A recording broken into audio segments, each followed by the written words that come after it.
eu odeio repetir isso, mas os Estados Unidos estão agindo como um Estado mafioso. Nos últimos anos, os Estados Unidos vêm intimidando a China, impondo várias restrições a semicondutores e tecnologia. Com o bloqueio dos minerais de terras raras, a China sinalizou aos Estados Unidos que não tolerará mais intimidação, e essa é a única maneira de lidar com valentões, certo? Você tem que se levantar e dar um soco na cara do cara antes que ele comece a negociar. Mas eu acho que ambos os lados estão comprometidos com a paz e a prosperidade. Eu acho que, eventualmente, Trump e o presidente Xi vão se encontrar. E, aparentemente, eles devem se encontrar no final deste mês, na Coreia do Sul. Acho que ambos têm ótimo relacionamento interpessoal. Putin e Trump parecem claramente bons amigos juntos. E se você só assistir vídeos de Trump com o presidente Xi, no primeiro mandato de Trump, quando o presidente Xi visitou Trump, Trump apresentou o presidente Xi à sua família. Os netos dele aprendem mandarim, já recitam poesia Tang, e eu não consigo. A relação interpessoal entre Trump e o presidente Xi é muito importante. E eu acho que uma vez que os dois se encontrem e comecem a serem amigos novamente, então eu acho que veremos uma reaproximação.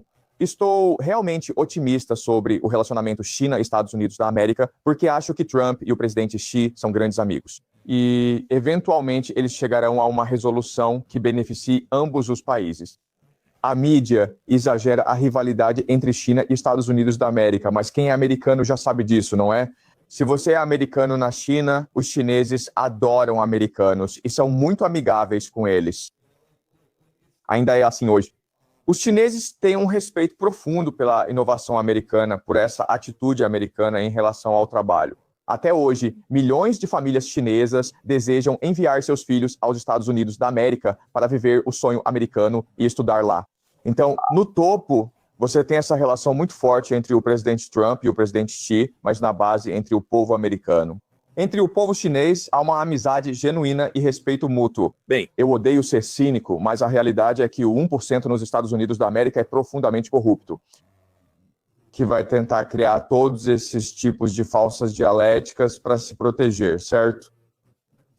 Os americanos enfrentam grande desigualdade de riqueza e muita corrupção em Washington, o que serve para distraí-los. O governo já não funciona mais para o povo americano. E isso é uma preocupação, e deveria ser a preocupação do povo americano. Como fazer o governo ser mais responsivo? E veja, a realidade é a seguinte: você vive na América. A América sempre foi protegida por 2 oceanos. É uma fortaleza continental, tem todos os recursos de que você poderia precisar. O povo americano é muito trabalhador, talentoso e motivado. E se você simplesmente liberar essa energia empreendedora do povo americano, se você remover essa burocracia, se você remover essa desigualdade, se você remover essa corrupção, a América será invencível. Não há poder no mundo que possa desafiar a supremacia americana. Muito bem, professor. Gostei. Vamos conversar.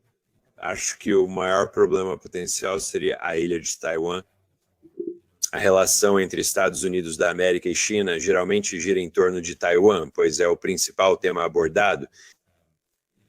Acredito que foi Zhou Enlai quem disse isso ao presidente Nixon. Podemos discutir várias políticas, mas a principal é que reconheçam Taiwan como parte da China, a política de uma só China, base da relação Estados Unidos da América, China. Também ouvimos muito que o exército chinês está se fortalecendo. Em 2026 é o ano, mas em 2027 eles atacarão Taiwan e tomarão a ilha à força. E, obviamente, isso causaria uma tensão muito grande na relação entre os Estados Unidos e a China. Mas como você e a teoria dos jogos estão analisando a situação de Taiwan e como isso influencia a relação entre os Estados Unidos e a China? Só pela teoria dos jogos, invadir Taiwan seria idiota. Vamos analisar os motivos. O primeiro motivo é que, no leste asiático, a China está cercada de inimigos. Então, Japão, Rússia e Índia são todas ameaças geopolíticas para a China a longo prazo. E os Estados Unidos, no fim das contas, fica longe, lá no Pacífico. E no fim das contas, do ponto de vista da teoria dos jogos, você quer os Estados Unidos. Se você é a China, você quer os Estados Unidos no leste asiático, para equilibrar outras ameaças. E se os Estados Unidos saírem, o Japão precisaria reconstruir suas forças armadas, que historicamente já foram as mais poderosas, incluindo a Marinha do leste asiático. Se você liberar o Japão, ele pode controlar todas as rotas diretas e comerciais, especialmente o Estreito de Malaca.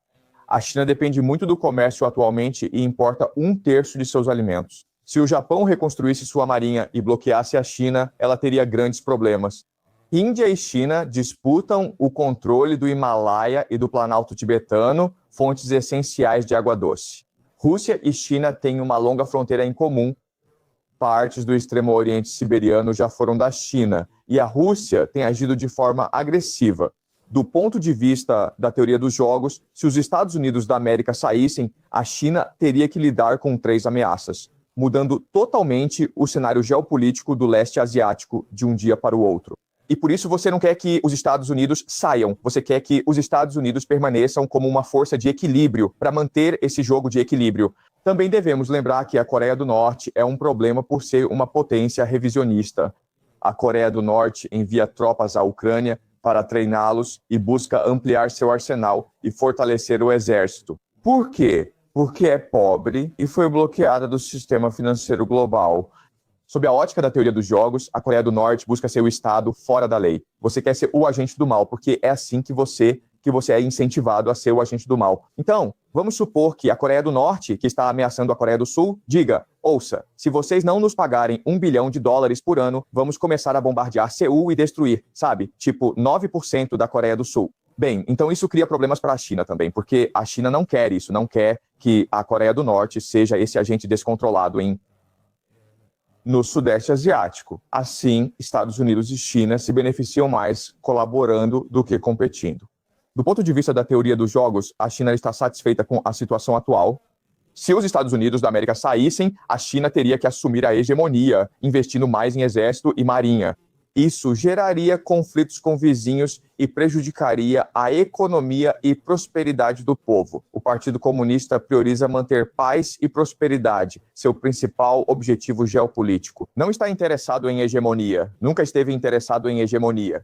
A segunda coisa é que uma invasão de Taiwan seria custosa, porque, lembre-se, a base industrial da China fica na costa. Então, eu diria que a Marinha Americana levaria exatamente 24 horas para destruir a base industrial da China.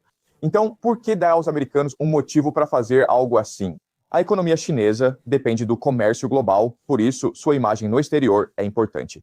Por que parecer beligerante? Os taiwaneses não veem a China como ameaça e não querem declarar independência. O povo taiwanês está satisfeito com o status quo e Taiwan hoje se beneficia bastante do comércio com a China. Então veja, se você é a China e está preocupado com a independência de Taiwan, você tem toda essa influência econômica que pode aplicar. Por que recorrer ao poder militar, que é arriscado, contraproducente e pode tornar seu país um pária? Do ponto de vista da teoria dos jogos, formuladores de políticas chineses nem cogitam invadir Taiwan.